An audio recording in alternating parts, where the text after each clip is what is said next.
Mike Minnick here, preparing to bring you a very special interview. We're just waiting for our guest to... here he comes now. I come through the window. You could have just used the door. Anyway, welcome to our guest. My name is St. George. Stan Freberg. Yeah! What the hell was that? I'm just doing the rebel yell here to kind of kick things off, you know what I mean? Well, now that that's out of the way, we'll get right into it. I just want to ask you a few questions. I'm sorry, Stan, but I'm supposed to be interviewing you. Pardonnez-moi, monsieur. For those that aren't familiar with you, can you tell us what you do? I'm a test pilot. Satirist, ad man, writer, puppeteer, voice actor. Now we're going back. Well, speaking of going back, what was your childhood like? Only kid in the neighborhood with a quicksand pile.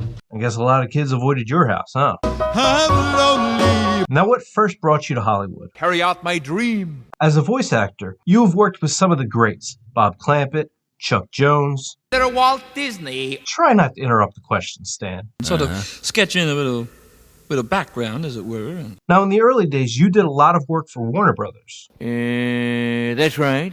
And you had a pretty stable crew of co-stars, most notably Dawes Butler and June Foray.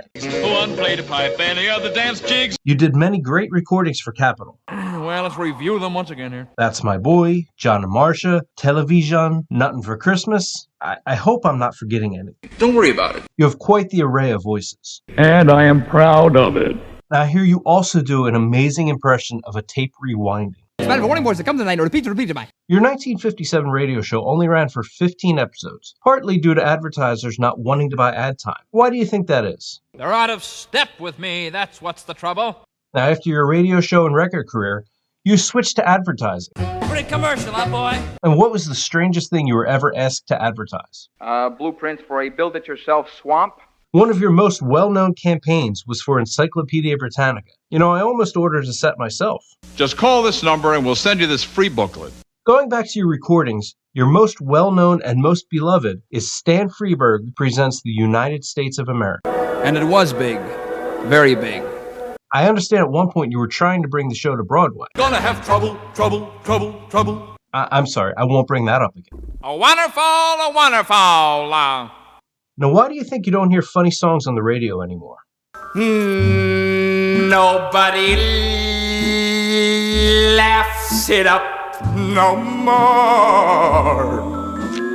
And what do you think about today's comedians? They wear funny shoes. Now, many list you as an influence, most notably Weird Al. He's a boogie-woogie banjo man from Birmingham. I'm pretty sure he plays the accordion and is from California. Don't you dinorama me. Sorry about that. All these years later, and your records are still in heavy rotation on the Dr. Demento show. Yes, new Freberg fans are being made every day. Do you have any special name for Freberg fans? The lunatic fringe.